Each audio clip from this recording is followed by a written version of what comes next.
Hey, C-Dubs class. Alright, last video blog. I've been having some technical difficulties, Mr. Allen. Please excuse me.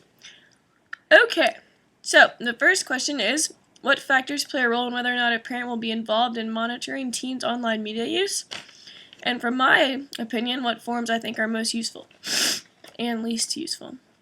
So basically, I thought that parents should just be aware of weird behavior and different behavior from their kids, especially when they're online. Like if your child acts aggressive or reclusive or anything weird like that, you should be paying attention. I think parents should monitor how long kids can stay on the internet. I don't think it should be like their hobby to be on the internet. It should be a strict thing, but not too strict where they need to rebel. That's pretty self-explanatory. The second question is, what are some consequences parents might face if they reach out to other parents? Well, from personal experience, I'm pretty sure my mom would say, butt out, but other parents might say, like, thank you and be appreciative. That just depends on the situation and how big the scenario is, in my opinion.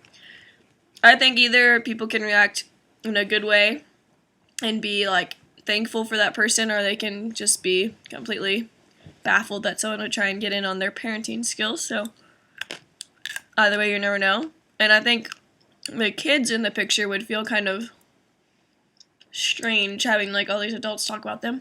So, or Petrus's word was betrayed. So you guys can ponder that one.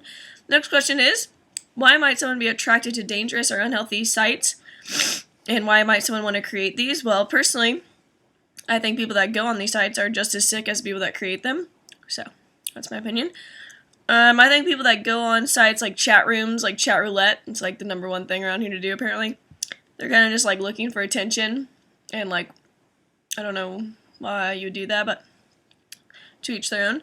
I think some people do that because they've learned from others, and they want to be cool like them, or whatever they're trying to be. A lot of people are just looking for, like a boost of the self-esteem, kind of like Autumn Meadows, although Facebook like shouldn't be used for that. There are definitely places she could have gone. I think people that create them, they do that because they have bad intentions and like want to bring evil to the world. Like child pornography sites, like I don't really know how to explain why people do that, those kind of things. It's more of like a psychology question. I'm not a psychologist quite yet. Alright, moving on. Teasing, etc. are all forms of bullying. If they're online, are they less harming? Do I disagree? I'd say they aren't any less harming, but I'm sure they're less impactful to the person. But as for harming, I'm pretty sure they're affected in the same way, whether it's in person or online. But in the beginning, it might not seem as strong. I think either way, it's still going to harm you, no matter how you're getting bullied, where you're getting bullied, when you're getting bullied. Either way, it's bullying.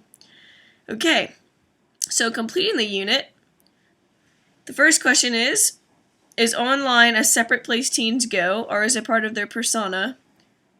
Okay, I think that saying it's part of someone's personality and it's like another person inside them is a little bit stereotypical, but for some people it could be that. I think it's more of just a different place to like share things and learn things, not like a part of who I am, but I don't know about everyone else. If I were asked to disconnect for 2 months, how hard or easy would it be for me? I think it would be hard, but not impossible. There are like a few people that I talk to, but not like that many, like my boyfriend, basically. And I like to stay in touch with family that I don't ever get to see. That's always nice. But other than that, like if it was like a contest or something, it's not like impossible to do that. Okay. Video made comments, and I think those comments were kind of, some of them were true. Like you'll find what you're looking for on the internet, definitely. This is life today, yeah. But the one about it caused a loss of open sharing communication in families, that's true, but not for every single family in the whole world. Like it's really generalized and it stresses me out. I think that people think that we're like clones and like robotic people, and like, yeah, we like our routine, like into routine, but like I think we can still manage to hold a conversation with people. Like, we're not incapable of being normal. I think if I was defending myself on why my parents should allow me privacy, I'd just be like, I'm not weird on the internet, I'm normal, and I can balance my time, so you should let me do what I want. Thanks, Mr. Allen. Bye.